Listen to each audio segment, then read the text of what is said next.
apresentação dessa pequena aula, né, de apenas uma hora, mas com muita densidade, muito conteúdo, para que vocês assistam e reassistam quantas vezes quiserem, tá bom? As informações desse conteúdo que eu estou passando para vocês não substituem a consulta do profissional de saúde, tá? Já vou falando logo que isso precisa ser bem colocado, tá? Vamos falar de algumas situações, de alguns suplementos, de algumas condições que vão dar um start em vocês, mas que não procurem fazer sozinhos, porque dentro do universo do autismo tem várias condições metabólicas que são muito sensíveis e certas tentativas podem sair dar muito mal, tá? E sair bem errado do outro lado. Vamos lá. Por que falar em dieta no autismo? Quais os obstáculos e possíveis estratégias? Dentro dessa questão, por que a gente fala em dieta no autismo? Porque sem uma dieta adequada, a gente não consegue formar neurotransmissores. E isso é bastante evidente, né? Você não consegue colocar o volume de aminoácidos para formar serotonina, dopamina.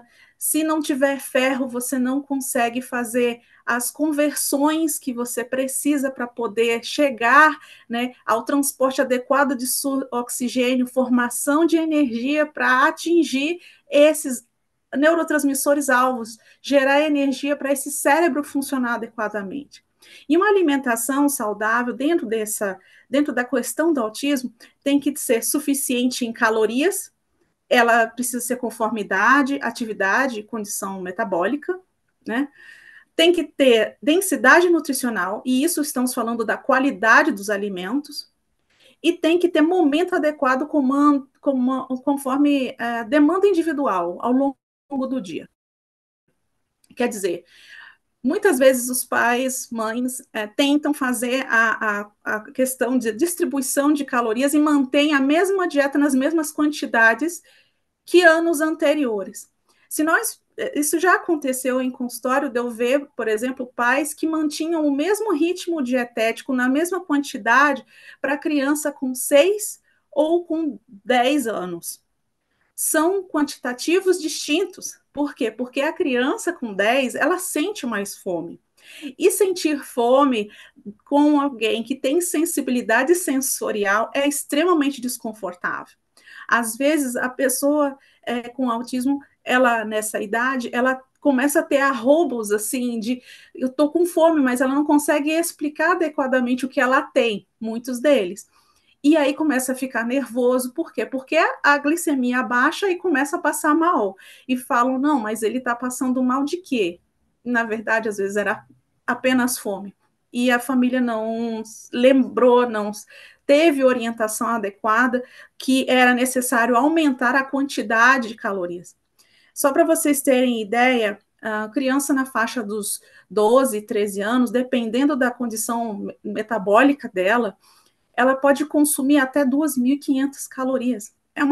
Praticamente é uma comida de adulto, às vezes. Então, se não tiver uma consciência quanto a isso, acaba sem perceber que o comportamento adverso, né, pode ser simplesmente um sinal de fome. E quanto à densidade nutricional e qualidade dos alimentos, a oferta de alimentos que tenham nutrientes agregados, pessoal. Comidas com caloria, apenas com calorias não satisfazem. Tem que ter proteínas, vitaminas, minerais, tem que ter algo completo. Eu sempre recomendo, de forma genérica, né, quando não é possível estabelecer um balanceamento individualizado para cada paciente, quem me procura assim, de forma genérica, às vezes no Instagram, eu respondo, tenta colocar um pouco de cada grupo alimentar dentro do prato, em todas as refeições. Um pouquinho de cada, num suco, num shake, em forma de pó, da forma que for. Tenta colocar em todas as refeições um pouquinho de cada grupo, para poder aumentar a densidade nutricional. O lanche não pode ser um chips, não pode ser um chips com Coca-Cola. O lanche, ele precisa ter densidade de nutrientes, por quê? Porque essa pessoa está, muitas vezes, dentro do autismo, falando de criança, mas também para os adultos, essa pessoa está se desenvolvendo também, ela está tendo demandas metabólicas, porque a resposta do cérebro, pessoal, ela é uma resposta que ela vem de baixo para cima e de cima para baixo. Se nós não temos um volume de nutrientes que sustente a saúde mental, muito provavelmente as reações serão as mais adversas. Então, precisamos manter no máximo que possível a densidade de nutrientes em cada refeição. E os momentos adequados? Bom, estabelecer rotina alimentar, horário de dormir, horário de acordar, café da manhã, lanche, almoço, lanche, jantar. O máximo, as refeições sendo escalonadas para que a pessoa com autismo ele não sinta fome. Tem que se evitar sentir esse acesso de fome. Por quê? Porque a fome pode ser um desencadeador de crises, como eu já comentei logo acima. Já tive o caso de uma família que comia toda a carga calórica do dia em 2 refeições apenas. E aí o que acontecia? As crianças e uma adolescente ficavam fora de si, né? Boa parte do dia. Melhoravam na hora de que se alimentavam, mas daqui a pouco já estavam, como é que eu posso dizer? Virando, como diz por aí, virando Pikachu. Então, voltavam a ficar normais ou menos bem quando se alimentava e dali a 2 horas começava de novo, porque no momento que iria ter uma refeição não tinha e permanecia em crise. Tem que tomar cuidado com isso. Bom, quanto a aspectos quantitativos, tem que considerar essas demandas de calorias e distribuição para cada fase da vida, como eu havia comentado. A criança aumenta a demanda de calorias conforme cresce e atinge ápice em picos de crescimento, como na adolescência. Isso exige observação e cuidado por parte dos responsáveis e dos profissionais de saúde que acompanham. A demanda calórica pode aumentar em razão da modificação de mecanismos de fome e de saciedade, que podem ser sensibilizados pelos usos de medicamentos ou por disfunções gástricas ou intestinais. Isso eu quero dizer, pessoal, quando a pessoa faz uso de determinados medicamentos que movimentam mecanismos cerebrais de fome e saciedade, ela pode desenvolver alguns quadros de compulsão que precisam ser adequadamente manejados e recomendo muito procurar o profissional de saúde para isso. Por quê? Porque há uma tendência muito forte a desenvolvimento de uma série de condições de saúde em decorrência dessas alterações comportamentais decorrentes dos efeitos colaterais desses medicamentos, tá? Disfunções gástricas e intestinais, a gente pode ver, por exemplo, doenças mesmo, como, por exemplo, a doença celíaca, ou retocolite, ou outras doenças que acometem o trato gastrointestinal, que podem aumentar a demanda metabólica desse paciente em razão de diarreia contínua, dificuldades para evacuar, falta no processo de absorção intestinal, né? E aí chegamos para a nutrição personalizada, quando nem tudo é para todo mundo. Existe uma dieta para autistas? Não. Ué, como assim? Não, não há. A gente não tem uma dieta padrão para pessoas que têm autismo. Ah, mas e a retirada do glúten, do leite? Sim, isso já foi verificado que há uma considerável melhora, tá? Mas essa melhora, ela tem que estar vinculada à entrada de outros nutrientes. Não adianta simplesmente fazer substituições desses alimentos por alimentos ultraprocessados e com um valor de densidade nutricional, caloria vazia. Então, temos que pensar em como melhorar a condição nutricional do paciente com autismo, considerando as suas necessidades individuais. E aí vamos colocar aqui, porque é sempre bom lembrar que a dieta deve ser coerente com os níveis tolerados pelo paciente de proteínas, gorduras, de carboidratos. E no grupo de proteínas, a gente cita ovo, leguminosas, a carne animal, que pode ser de frango, peixe, boi, codorna, cordeiro, cabra, ou seja, carne animal. No grupo das gorduras, oleaginosas, abacate, coco, óleos em geral. Azeite, as variações de coco, como existem no Brasil, às vezes tem óleo de licuri, óleo de babaçu, azeite de dendê, né? Linhaça, chia, prímula, ômega, também são gorduras que participam, que devem participar da dieta da pessoa com autismo. E das pessoas, seres humanos em geral, né? Quanto aos carboidratos, a gente tem que colocar, sim, as fibras alimentares, tanto solúveis quanto insolúveis, alimentos integrais, ou seja, integrais que eu digo com casca, né? Alimentos que mantêm sua densidade em termos de fibras.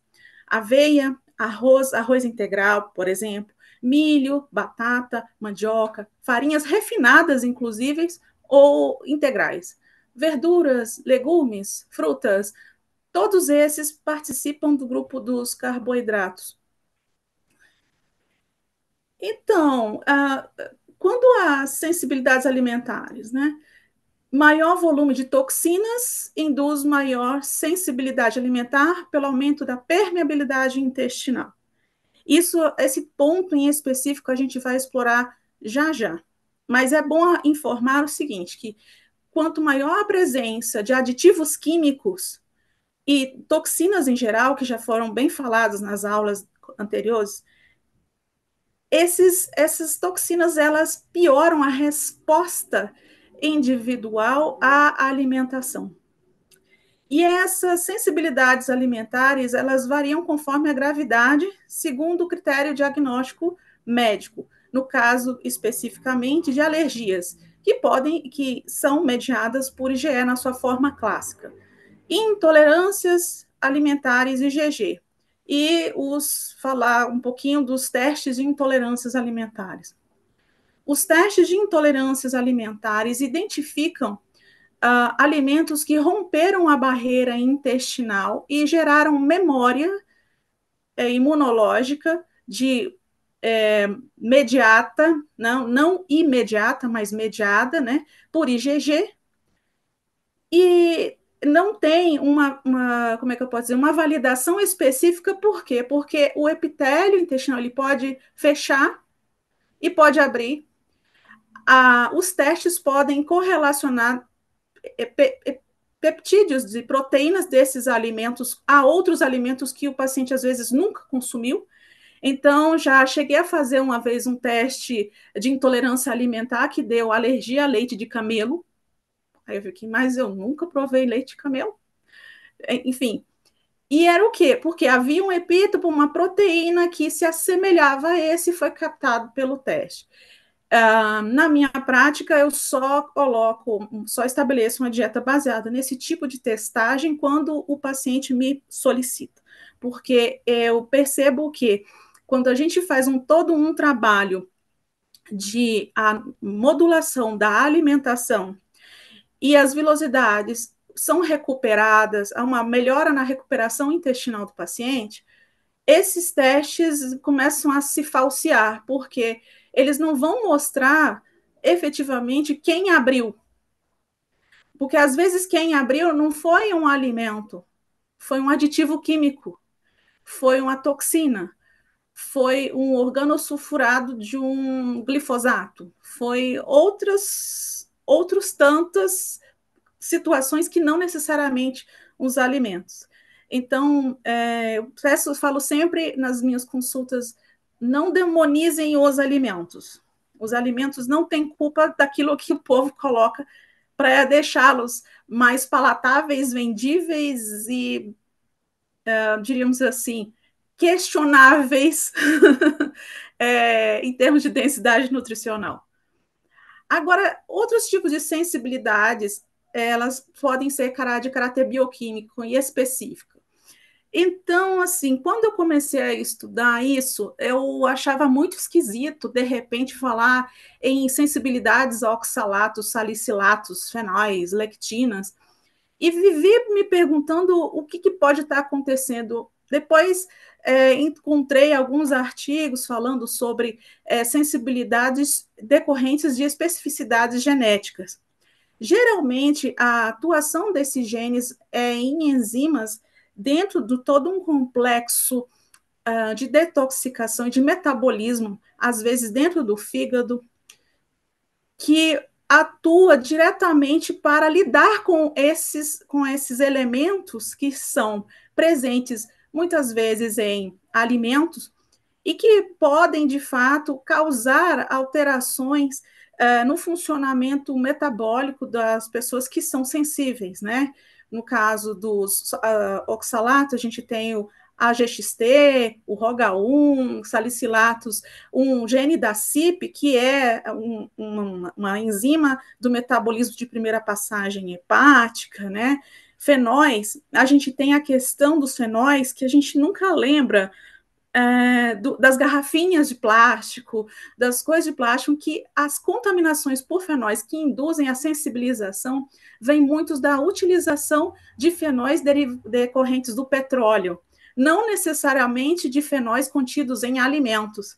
Mais uma vez, não demonizem os alimentos. Lectinas estão ligadas a alterações no MBL2, que a lectina ela é um sinalizador presente em alguns alimentos, principalmente em leguminosas, que pode promover sensibilização em alguns pacientes que tenham alterações metabólicas no seu processamento, e pode induzir uma série de cascatas de resposta imunológica, né?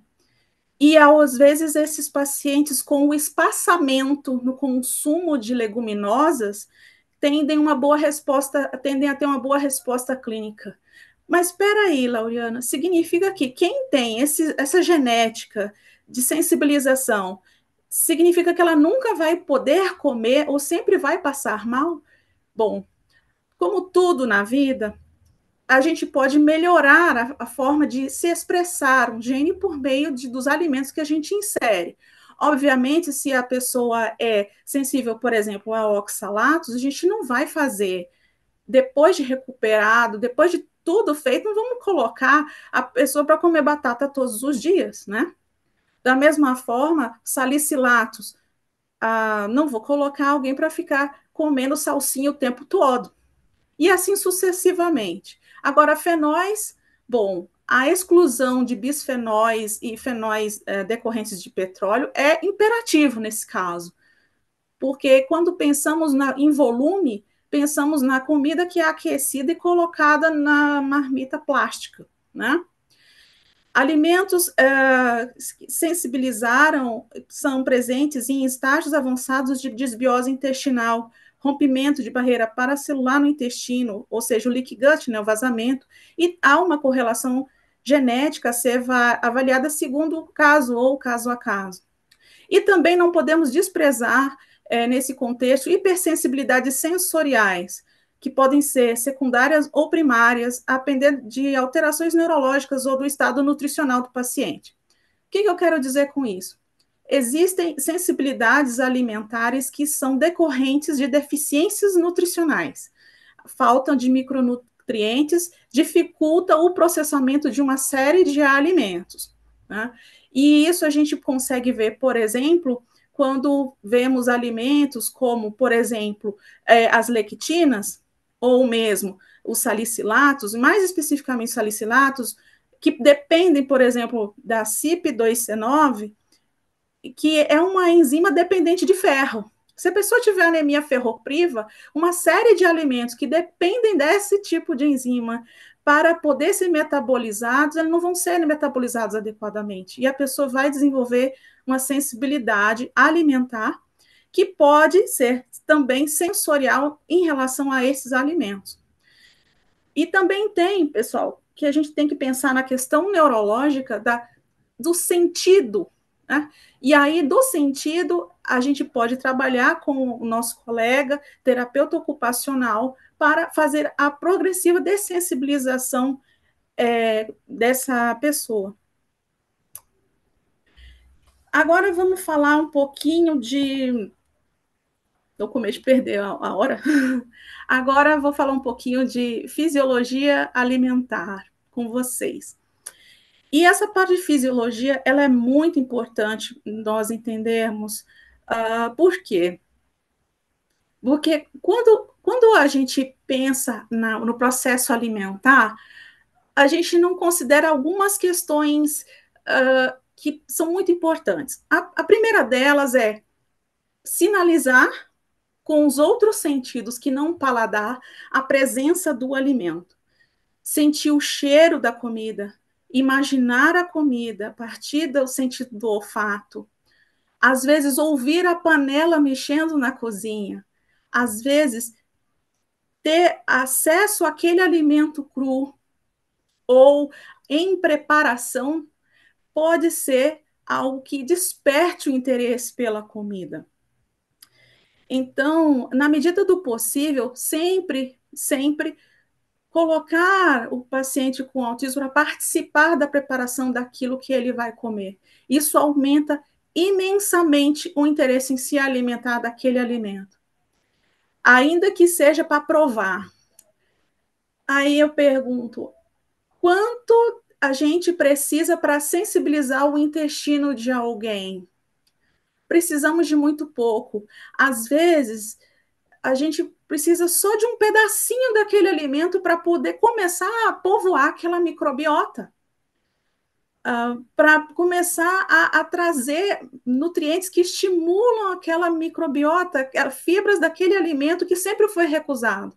Então, se a alimentação, na hora da oferta, você ofertar, por exemplo, um copo com alguma sopa ou um caldo, algo, e só comer uma colherinha, não se sinta frustrado por isso. Porque hoje foi uma colherinha, dali a pouco é outra colherinha, depois são 10 colherinhas, e depois de vários momentos de insistência e persistência, o prato vai ficar vazio. Mas quanto à variedade, quanto maior a variedade de alimentos, maior a variabilidade da microbiota intestinal como um todo.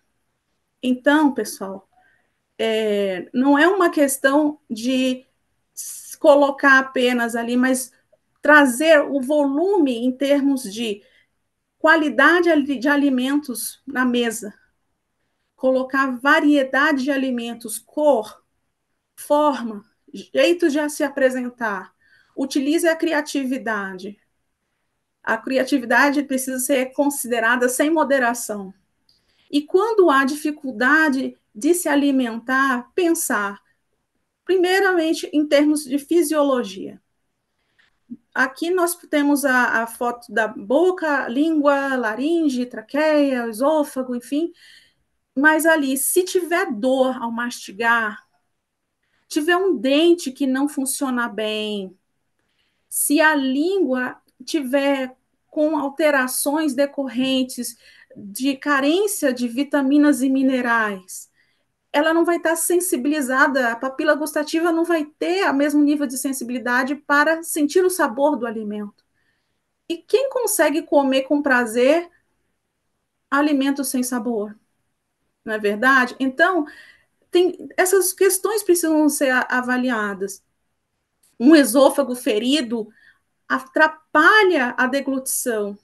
Às vezes, a respiração obstruída por uma rinite que não passa atrapalha o processo alimentar, porque a pessoa acaba ficando de boca aberta a maior parte do tempo.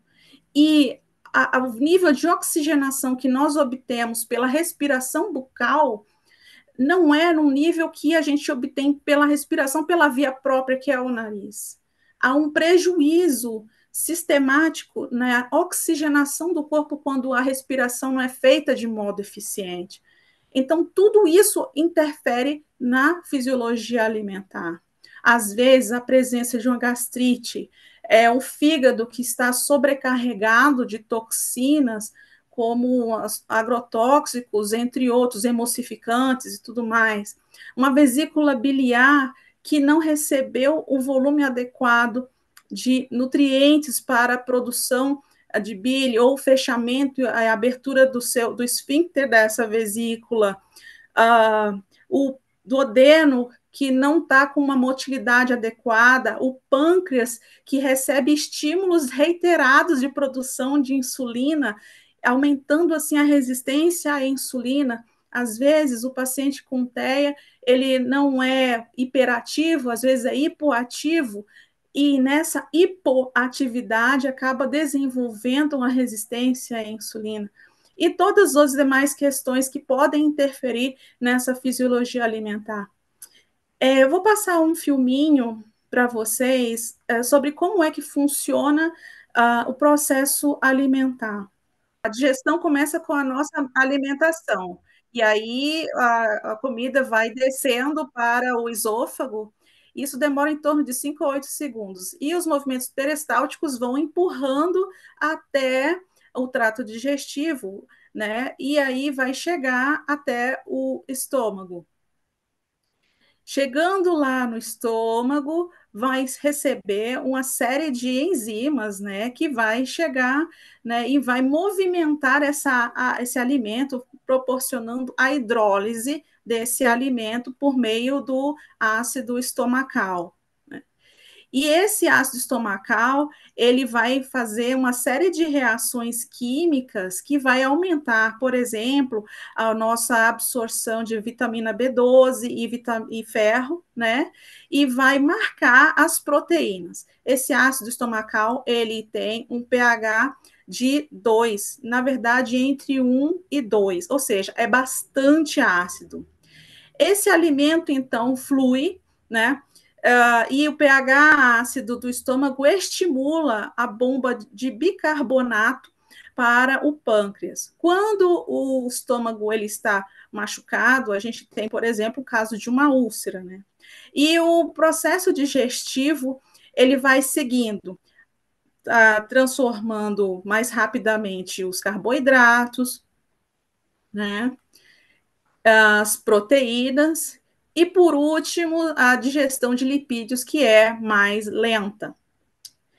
Recebendo as enzimas digestivas, o alimento vai percorrer pelo intestino. Isso é, olha que linda essa imagem do fígado, da vesícula biliar e do pâncreas liberando enzimas, e as paredes internas do intestino recebendo esse alimento por meio das suas vilosidades. Essas vilosidades, elas existem para melhorar a absorção de nutrientes. Se o intestino está machucado, elas acabam diminuindo em volume e tamanho e formando, em alguns pacientes, até mesmo cicatrizes. O intestino grosso, ele vai receber esse alimento que foi processado pelo intestino delgado e vai promover a absorção de todos os líquidos que foram que foram colocados nesse alimento. Isso é, a capacidade absortiva também está no intestino grosso, né? Ele vai absorver a água e absorvendo assim, se ele não absorver adequadamente o volume de líquido, ele vai proporcionar uma diarreia, e se for uma absorção muito lenta, haverá prisão de ventre. É bom. E aí, a causa do odor fecal é por conta das bactérias. Eu achei que a bactéria do vídeo está muito grande, mas tudo bem. A ideia é essa, causada pelas bactérias. E também a presença, né, de parasitas, e a gente já vai falar sobre eles, né? As bactérias são as principais, diríamos assim, produtoras de uma série de metabólitos que promovem esse cheiro, e o cheiro das fezes é algo muito importante para avaliar como está o estado nutricional do paciente. Agora eu vou voltar para a minha apresentação. Ok, vou parar de compartilhar isso. E vou voltar para a apresentação. Peraí. Isso aí. Aí eu já voltei aqui para poder te ajudar. Clica lá Ok. para apresentar de novo, isso. Aê! Bom, pessoal, esse era o único momento de emoção da aula, tá? Agora tá tudo tranquilo. Vamos lá. Quanto na fisiologia alimentar, vocês viram que o intestino ele promove, né, tem uma série de vilosidades, tem aqui uma absorção de nutrientes, né, por meio do intestino grosso, principalmente, e essas veias aqui. Olha só que interessante, e isso eu só vim a aprender estudando muito. O sistema porta-hepático. Por que é tão importante nós prestarmos atenção nessa parte do sistema porta-hepático? A absorção de nutrientes ela vai ocorrer por meio da atuação do intestino, que vai, por meio da irrigação, da sua irrigação, vai levar esses nutrientes por meio do sistema porta-hepático e, obviamente, por meio da sua circulação própria. Mas, quando a gente pensa em tomar um medicamento, esse medicamento ele não vai para aquele órgão-alvo, ele vai ser metabolizado, se ele for tomado via oral, por meio desse sistema, vai passar pelo estômago e vai sofrer a ação das enzimas digestivas, vai ser captado pelo sistema porta e vai ser levado ao fígado para ser metabolizado e então distribuído para a circulação de modo sistêmico. O que acontece? A mesma coisa acontece com a Coca-Cola, com o cheeseburger, com a batata frita, com o nugget, com o arroz, com feijão, com alface, com todos os quaisquer alimentos. Então, temos aqui aquela sistemática: os nutrientes são absorvidos pelos intestinos, o sangue rico em nutrientes absorvidos é drenado em direção à veia porta, e que é metabolizado esse sangue pelo fígado e vai para o resto da circulação sanguínea. E aí, sabendo de todas essas informações, vamos falar de parasitas. Ok. Por que os parasitas foram para ali? Olha só, se o estômago ele não tem volume de ácido clorídrico, o ácido clorídrico está com pH alterado, ele não consegue fazer o que? O isolamento, né? Ou seja, diminuir o volume de parasitas que vêm da alimentação. Nossa alimentação, ela não é estéril, ela vem carregada de uma série de substâncias, inclusive ovos de parasitas. E por que o corpo, especialmente do autista, não consegue lidar com eles? Porque está geralmente sobrecarregado de toxinas, seja pela ingestão exacerbada de alimentação repleta em ultraprocessados ou toxinas que são deletérias ao organismo, ou porque o próprio sistema de detoxicação da pessoa que está dentro do transtorno do espectro autista, ela é deficiente por questões genéticas. E quais são os principais sintomas? A gente já conhece de tanto ouvir falar que não, esse não é um assunto novo, eu imagino, para ninguém aqui. Dor de cabeça, irritabilidade, dor de estômago, diarreia ou constipação, alterações sensoriais diversas, enfim. Desparasitar é importante em que contexto? Bom, desparasitar é importante, sim. Em que contexto? Não é em qualquer contexto. A questão é que, gente, a desparasitação ela envolve alguns aspectos que precisam ser precisamente considerados. Primeiro deles, a gente não consegue limpar uma casa sem abrir as portas e a janela. Ou seja, se você não tiver mecanismos, se não for ofertado pelo profissional de saúde, mecanismos para a remoção do volume de toxinas decorrentes do processo de desparasitação, eu desrecomendo fazer a desparasitação. É simples assim. Porque eu estou com uma alteração muito alta aí nas transaminases hepáticas, a alteração renal está com problema, a gente está. Isso tudo é decorrente de parasita, a gente tem que desparasitar. Um corpo desnutrido não suporta o processo de desparasitação, tá certo? Vamos lá, não suporta. A chance de haver alterações, haver agravamento dos sintomas e isso ser inócuo existe. Da minha experiência de vivência aí de prática clínica, eu posso afirmar que um corpo bem nutrido é a melhor maneira de lidar com infestações parasitárias. Ou seja, quanto mais bem nutrida está a pessoa, menor a adesão desses parasitas. Ah, mas o que fazer quando eles aparecem, quando eles aparecem em exames, quando eu percebo que há esses sintomas, procuro um profissional de saúde para fazer o manejo adequado desses parasitas. Mas tem um jeito da alimentação ajudar a pessoa que está dentro do transtorno do espectro autista? Sim. Alimentos que devem participar sempre que possível da dieta do autista. Sementes de abóbora, gergelim, coco, limão, cenoura, semente de mamão, gengibre, alho, cúrcuma, hortelã, camomila, romã, cravo, alecrim, tomilho, sálvia, coentro, erva doce. Ah, mas eu não tolero não tem problema. Tira esse e consome o resto. Ah, eu não tolero 3. Enfim, gente, a alimentação adequada, com frutas, verduras e legumes, dentro de um contexto em que há uma quantidade adequada de proteínas alimentares, isso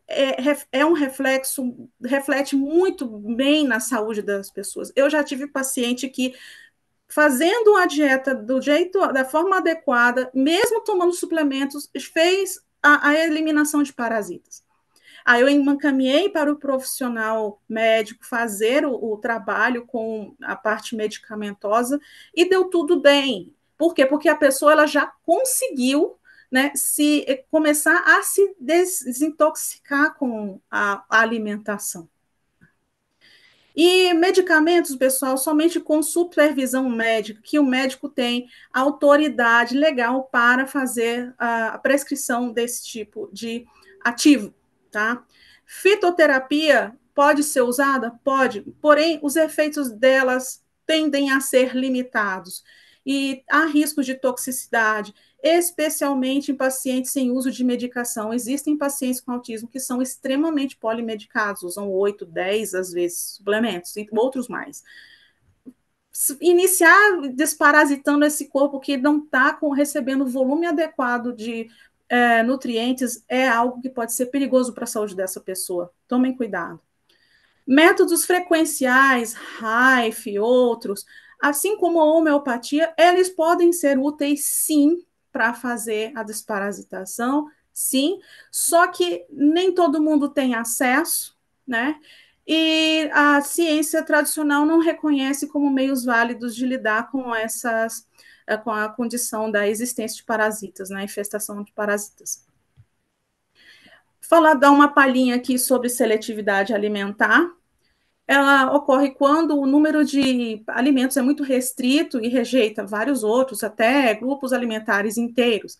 A gente tem alterações inflamatórias do trato gastrointestinal, condições articulares ou bucais, como, por exemplo, síndromes que afetam o metabolismo do colágeno e também a capacidade da pessoa manter estabilização da mandíbula, né?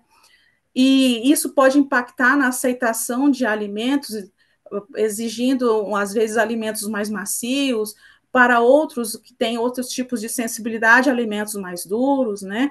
O comportamento também, não adianta exigir que a pessoa com autismo consuma um prato colorido, cheio de vitaminas, minerais, etc., etc., se a família está com o motoqueiro do iFood batendo na porta com três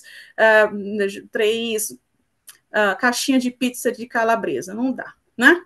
E a desnutrição, incluindo seletividade por motivação química, muitas vezes colocando alimentos que são quimicamente poluentes no organismo, repleto de aditivos químicos, isso seleciona o tipo de alimento que a pessoa vai comendo aos poucos. Por quê? Porque há um vício de paladar e há um vício também dentro da organização metabólica, ou seja, o organismo humano ele se acostuma com as adversidades que ela enfrenta.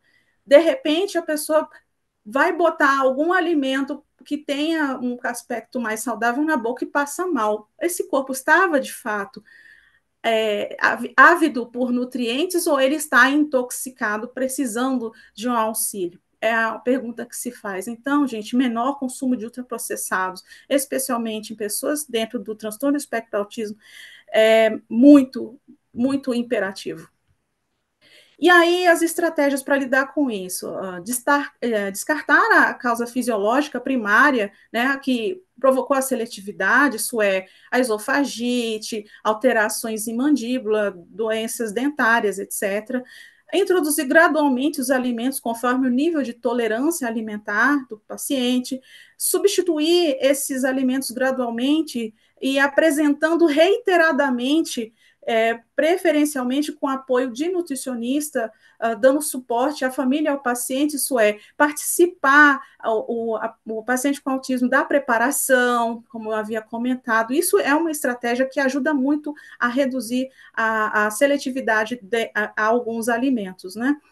O apoio psicológico referente a aspectos comportamentais associados à modificação da dieta. Muitas vezes os pais não querem participar da modificação da dieta e precisam desse trabalho no ponto de vista psicológico, porque às vezes modifica muito a rotina da família. E aí vamos falar um pouco da suplementação. Uma vez ultrapassada, entendida que os parasitas já foram tratados, né? A gente pensa na suplementação, que ela tem que estar sempre acompanhada do ajuste dietético. Os suplementos são a favor e não substituem a alimentação. A suplementação deve sempre obedecer à fisiologia digestiva.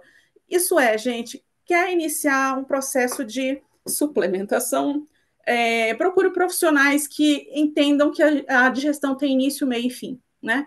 Porque às vezes o profissional começa direto com um polivitamínico sem saber nem a considerar se aquele paciente teria condições de absorver esse alimento, ou o paciente faz uso de uma série de medicamentos, como por exemplo prazóis, que dificultam a absorção de uma série de nutrientes. Os suplementos devem ter o mínimo possível de aditivos químicos e as fontes desses suplementos devem ser preferencialmente orgânicas. Deve ser guiada a suplementação preferencialmente por exames e considerando sempre o status clínico do paciente. Exemplos de exames: hemograma, avaliação de vitaminas e minerais, função hepática, renal, coprológico funcional, ácidos orgânicos, entre outros. E quais os suplementos mais usados? A gente pensa em modulação microbiológica e melhora da capacidade absortiva, sempre pensando em fibras digestivas. Aí temos várias a considerar, como aqui eu descrevo, a goma-cássia, goma-guá, psílio, inulina, galactoligosacarídeos, arabinogalactanas, pectinas, beta-glucanas. E quais a fundamentação disso?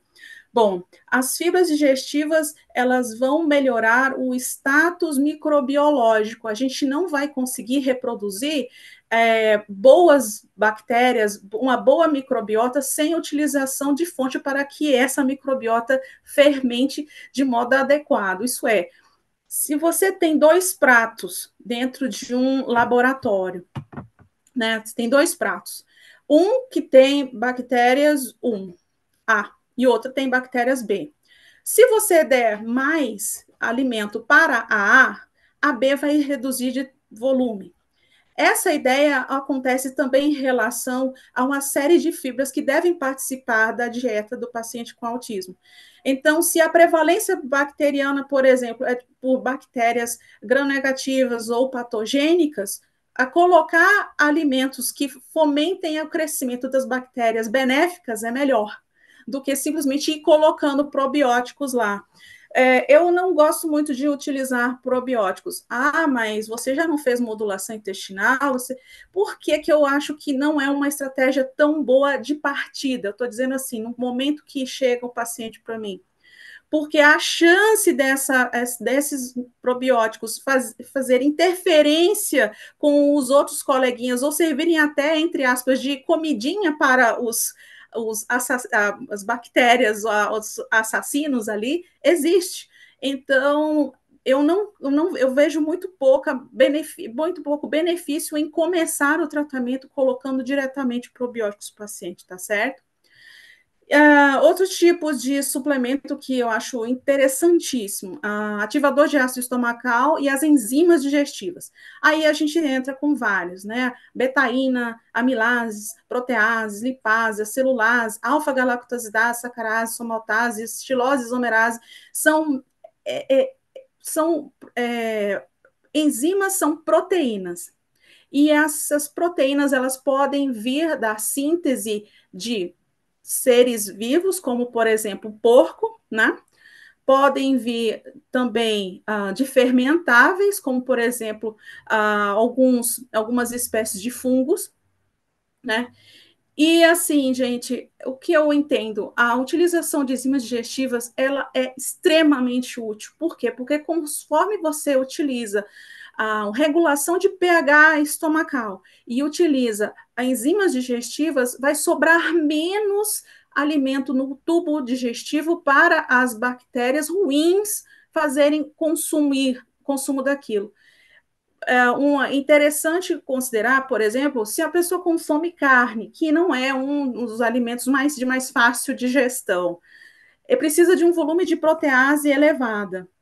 E aí o que acontece? A pessoa não consegue fazer essa síntese adequada de proteases por uma série de questões. A utilização do enzima digestiva contenha protease vai ser muito útil para destrinchar essa proteína em peptídeos e o corpo transformar esses peptídeos em aminoácidos que poderão ser utilizados como neurotransmissores. Então, eu vejo com muita proficiência a utilização de proteases como sendo um recurso muito interessante. E nos Estados Unidos existem diversas marcas de enzimas digestivas, assim, seria até injusto tentar fazer uma lista, porque a variedade é muito grande. Então, é aquilo que eu comentei no slide anterior, utilizar sempre, junto a um profissional de saúde, a que tiver menor quantidade de recipiente possível. Outros compostos que devem ser considerados dentro de uma suplementação são ácidos graxos bioativos, óleo de linhaça, boragem, prímula, groselha negra, o ácido oleico, que é, por exemplo, do azeite, a monolaurina, que vem do óleo do coco, e o ômega 3, que bastante gente já conhece, né? E aí a gente pode também colocar nesse rol todo, né, de suplementos, os polifenóis, catequinas, glucosinolatos, como o sulforafano, né, carotenoides, como a luteína, astaxantina, zeaxantina, mucilagens, aí bastante disponível dentro dos Estados Unidos, por exemplo, o olmo, o marshmallow e outros, né? Moduladores mitocondriais, a gente tem o PQQ, a coenzima Q10, o ácido alfa-lipoico, e polivitamínicos e minerais são variados também, sempre tomando muito cuidado com corantes, conservantes, recipientes, entre outros, né? Vitaminas lipossolúveis, hidrossolúveis e minerais. E aminoácidos, claro, a gente pode também considerá-los os BCAA, lisina, SAM, colina, tirosina, creatina, beta-alanina e outros tantos aminoácidos compostos ou não que poderão auxiliar no tratamento da pessoa que tem autismo. As doses sempre variam conforme necessidades individuais, por esse motivo eu não coloco dosagens quando estou apontando uma aula para vocês, porque isso varia conforme o indivíduo e o momento metabólico que ele está, tá? E não suplementar por conta própria sem auxílio de profissional de saúde, pessoal, é muito perigoso. Procure sempre entender o tratamento. É sobre a sua saúde e a de quem você ama. Quando o profissional fizer a prescrição, pergunte o motivo da prescrição. Por que foi prescrito isso? Nesse momento, você consegue distinguir o profissional que tira o papelzinho da gaveta e entrega para o paciente, ou bate o carimbo, daquele que sabe que está prescrevendo para você aquele suplemento. Então, mantenham os olhos vivos, tá ok? Prestem bastante atenção nisso. Pacientes com autismo são extremamente sensíveis. e não devem ter prescrições por protocolos prontos. Eu sou radicalmente contra protocolos prontos. Não deve ser considerado esse tipo de prática, não tentar colocar todo mundo dentro da mesma caixinha, sendo que os pacientes com autismo têm uma série de polimorfismos que afetam o seu metabolismo, e cada um precisa ser estudado individualmente. A gente precisa considerar, escolher fontes adequadas às sensibilidades do paciente. Questione. Paciente com alergia alimentar, por exemplo, a carne suína. Foi passado uma determinada enzima ou um determinado suplemento à base de porco. Tem que questionar, tem que ser trocado. Às vezes, faz a prescrição e pergunta: tem como trocar? Troque, ok? Observar a moderação na dosagem com abordagem progressiva e acompanhando as demandas do tratamento. Cuidado com sobredosagens. Eu já vi também, pessoal, dosagens muito elevadas de suplementos. Cuidado com isso. Vocês lembram do que a gente comentou aqui, ó, do sistema Porta? Olha só, o suplemento ele vai passar pelo, pelo tubo digestivo, aqui, estômago, e vai ser absorvido. Imagina chegando aqui gramas e mais gramas e mais gramas para ser metabolizado por esse pobre fígado que está aqui já opilado de toxinas de verões passados, né? Então, a gente tem que ter muito cuidado com isso, pessoal, quanto às sobredosagens de suplementos, tá bom? Bom, eu acho que eu passei um pouquinho, não, quase, não passei 3 minutinhos do horário. Obrigada pela participação de todos. Tá aí o meu contato e o meu Instagram para Ótimo, você. amei. Ô, Laura, e perguntaram aqui assim, eu tenho uma pergunta sobre conhecimento de blend de legumes e fruta em pó. Eu nunca usei, eu já vi, eu sei que a tia Ali usa muito, beterraba em pó, essas coisas em pó. Eu nunca usei. Você tem essa prática de indicar? Sim, sim, eu indico, só voltar aqui para você, porque eu quero enxergar o povo, meu Deus do céu. Tem que Você tirar sabia que eu apresentei tudo na cegueta? tem aberto no seu celular. Uma coisa.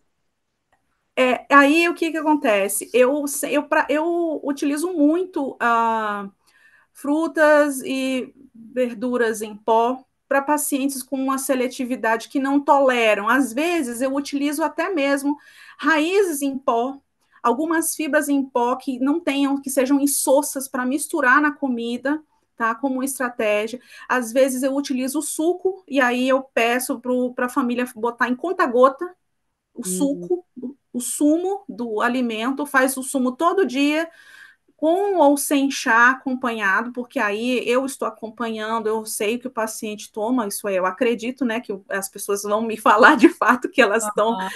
colocando nos questionários que eu envio para responder. E aí eu trabalho com essas gotinhas, a gente bota gotinhas às vezes de couve, gotinhas de melão, gotinha de repolho, Não sabia gotinha. que existia em gotinha, assim.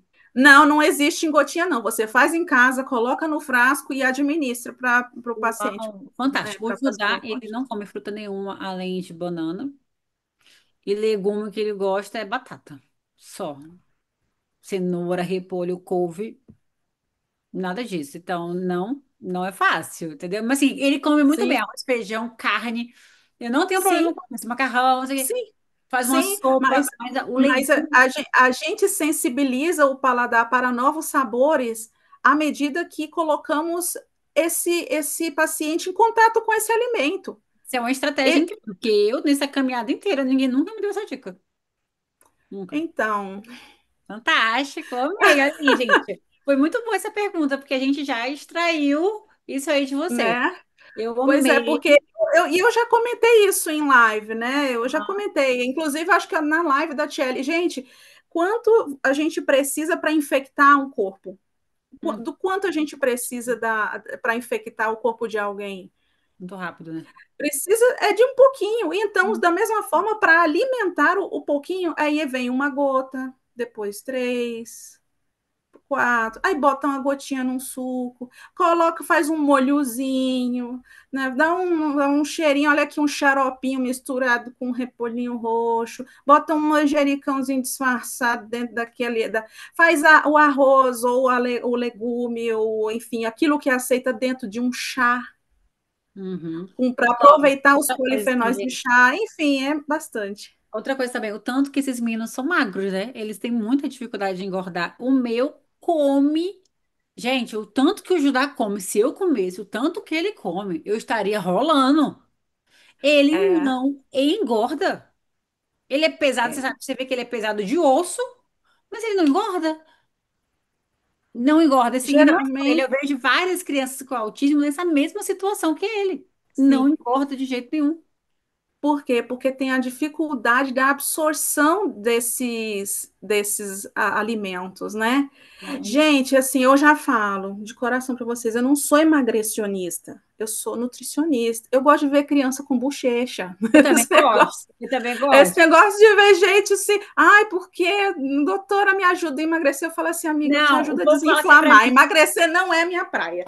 O povo fala assim pra mim, olha, você agradece a Deus porque eu sempre fui magra. É ótimo ser magra, magra cabe tudo. Eu não gosto de ser magra, eu não quero ser magra, eu quero ter um corpinho bonitinho, entendeu? Eu não quero que as pessoas É, olhem pra mim assim, e falem, tem essa pessoa massa não, muscular, é porque, massa gente, muscular, é o que saúde. vale, o que vale é a massa muscular. É imprescindível ter massa muscular. Precisamos melhorar a constituição física das pessoas que têm autismo, sejam Sim, crianças, sejam adultos.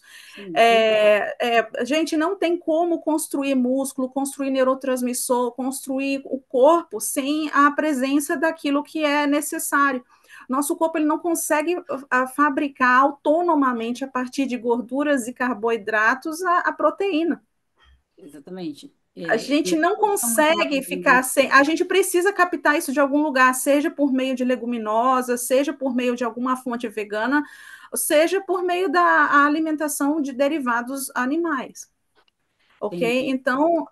E colocar isso para nós, entender essa fisiologia, por que que eu fiz tanta questão de botar e gastar um tempinho falando de mastigação, falando de intestino, falando de sistema porta-hepático, porque imagina a toxina toda subindo para o fígado resolver, sendo que o fígado é um principal órgão, né? Um dos principais órgãos que fazem o quê, gente? A modulação imunológica da gente, né? As enzimas IgEs, as imunoglobulinas ali, a eritropoiese da gente depende da formação do sistema funcional do fígado.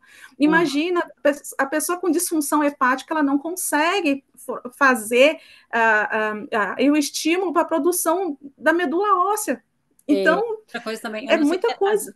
as mães passam por isso aqui, mas o Judá, ele come numa velocidade que parece que a comida vai sair da frente dele. É um desespero assim. E enfia o pão inteiro na boca. A gente fala: Não, meu filho, menos. Daqui a pouco ele tá com fome de novo. Ele tá comendo aquele tanto de prato de novo, porque parece que passou tudo reto. Reto. Foi tudo direto. Do desespero que ele tem. Eu não sei se as mães passam por isso aqui. Mas aqui em casa a gente tem muita dificuldade com ele, porque eu até erro em colocar muita comida. Eu deveria começar a botar pouca. Porque se eu botar muito, ele vai acabar muito rápido. Que ela, sim, aquele pratão de comida. A Eva tá falando que o filho dela tá bem assim. Ele come parecendo que ele nunca comeu na vida. E não engorda. Aí não é às vezes a questão de colocar um volume grande ou pequeno, mas trabalhar questões extra, porque muitas vezes tem envolvido uma sensibilidade, assim, por que eu estou querendo me livrar tão rápido da comida? Porque eu já estava com fome antes? Qual o Aham. meu nível de fome? Quantas horas eu fiquei sem comer? Porque você já ficou assim, tipo, o dia inteiro sem comer, chegou em casa, você abre a geladeira e entra o que tiver Não, ali. você quer comer tudo, mas eu sou aquela pessoa que eu encho. Se eu tomar um copo de água, acabou aquela fome. Eu sou Não, assim, se eu tomar um copo de água, mas acabou a fome. eu tô dizendo para você que no funcionamento comum, né, alguém que esteja privado de fome por muitas horas, então eu sou da ideia de que principalmente para esses pacientes? Fracionamento de refeições, refeições com todos os grupos alimentares, colocar em quantidade, porque você acha que está comendo muito, mas se a gente pensar em termos de caloria, por exemplo, 2 maços de brócolis não representa muita caloria. Uhum. Né? Você fala, tem muita coisa que, enquanto de densidade nutricional e densidade calórica, tem que entrar com os dois. Às vezes você vai precisar utilizar um pouco mais de gordura nessa dieta, para melhorar justamente esse perfil metabólico que está aparentemente desregulado. E melhorar, assim, a distribuição dessa alimentação ao longo do dia, colocando um pouco mais de gordura, um pouco mais de proteína, modulando o tipo de carboidrato que é servido nessas refeições, às vezes, com um pouco mais de fibra, para poder retardar um pouquinho o esvaziamento gástrico. Às vezes, a velocidade que é consumida, porque há uma sensibilidade esofágica, que há um conforto quando a pessoa engole. Às vezes há uma sensibilidade gástrica dentro do estômago, que a pessoa está com algum nível de dor ou uma gastrite e Por isso a pode ter. importância que a gente ensina de usar os óleos essenciais antes e depois das refeições, principalmente os ingeste, para poder dar esse alívio. Eu, quando eu passo o óleo essencial da minha barriga, na hora eu arroto, tá, o gás sai. É impressionante. A gente ensina muito isso, né? As mães, de dar essa importância, dar esse suporte no óleo essencial também, na questão do estômago. Cara, eu só, às vezes eu tô com azia só de passar na barriga. Eu vejo pessoas falando, eu uso o omeprazol. Eu falei, gente, não precisa usar o omeprazol. Passa as ingestas só aqui, ó. Nossa, Assim, eu não falo de medicamentos porque eu brinco com o pessoal que eu não lido com magia negra, né? Eu não, porque medicamentos não é com a minha praia, não. Eu deixo para quem entende da não. bruxaria lá. Você acredita que eu tô aqui nos Estados Unidos e todo mundo que vem, que mora aqui, que recebe parente, o primeiro pedido é traz remédio. E eu não tenho. O povo tem caixinha, joga muito remédio. Eu digo, gente, o único remédio que eu pedi até agora foi, minha sogra vai vir, eu quero que ela traga ivermectina. Pronto, eu quero ter ivermectina em casa, entendeu? Porque minha filha aqui, uma Anitta é US$ 1.000. Não tem como. Então é melhor Uau! você ter um ivermectina na sua casa do que você não ter nada. Aí, mas o povo é muito desesperado com remédio, com coisa, porque as pessoas não têm essa informação de que a nutrição pode te ajudar a não ter essas coisas, de você não E, ficar gente, doente. e quando eu falo de nutrição, Silvana, não é uma nutrição complicada, não. É nutrição raiz mesmo. É E raiz, comer, literalmente, é raiz. É, comer, comer. A empinha, comer. comer o tubérculo. Eu sei, eu te entendo. Às vezes aqui a gente tá aqui, a gente fala assim, vamos comer fora? Aí tu pensa no que tu vai comer fora. Não tem, só tem Isso porcaria. nos Estados Unidos é tenso. Eu diria para você que é quase como ser guerreiro. Eu me sinto guerreando várias guerras. Gente, vou ter que desligar aqui para poder liberar vocês. A aula vai ficar gravada. As outras aulas já estão no YouTube, tá? E essa aqui o Thiago vai editar. E depois eu compartilho com vocês para vocês mandarem para outras pessoas, porque hoje é fechamento de mês e muita gente não pôde participar porque estava no fechamento de mês. Eu já estou com minha consulta agendada. Não vejo a hora, porque eu quero que o Judá engorde e crie umas banhinhas, gente. Pelo amor de Deus. Entendeu? Fala o teu Instagram, ela tá pedindo aqui, teu Instagram. Lauriana Nutri. Isso, ela faz consulta online. Sim, mulher. Eu tô aqui, ó. Eu vou fazer consulta online com ela dia 12. Vamos fazer nossa consulta online. 12? 12? Não, desculpa, é dia 18. Gente, porque Ah, essa mulher sabe muito dos suplementos aqui dos Estados Unidos. Então, ela vai me ajudar com a suplementação daqui dos Estados Unidos, entendeu? Então, é isso. Muito obrigada. Nossa próxima aula vai ser dia 8, a gente vai falar sobre acomodação sensorial no paciente, no autista adolescente. Porque nossos autistas que a gente dava aula para criança cresceram, entendeu? Eles eles crescem. tá todo Eles mundo crescem. adolescente, tá? Eles Pois é, cresceram. pois é. Assim, Silvana, só por último, né? Eu comecei atendendo crianças toda feliz, né? Falei assim, que Aham. bom, eu vou atender as criancinhas. Aí depois apareceu uma mãe, né, idosa, sem saber o que fazer com o seu autista adulto, falando assim, então, a minha senha está quase sendo chamada. E eu tenho. Eles ficam grandes e a gente envelhece, entendeu? Exato, exato. E Exatamente isso. a gente tem que se cuidar, conforme a Cláudia comentou, mas é aquilo, tem que cuidar deles também. E É. assim, para que tenham o maior nível de autonomia possível à medida que nós, mães, envelhecemos. Isso É. é Se não tiver fundamental. músculo, eles não terão autonomia, tá? Não tem Gente, tônus assim, muscular. levantar, assim, e levantar e sentar na privadinha, essas É. coisas, exige Privada é baixa. agachamento. Exige agachamento, galera. Então tem Porque que privada tem é que baixa, viu, gente? Tem que fazer. gente, isso aí tem que abaixar e levantar. Se não tiver lá com a coxa femoral arrumado, não vai dar bom, não. Menina, não é, vamos resolver isso aí, porque eu lembrei de outra questão do Judá que a gente conversa na consulta. Gente, obrigada. Beijo, muito obrigada, Laura. A gente vai se falando.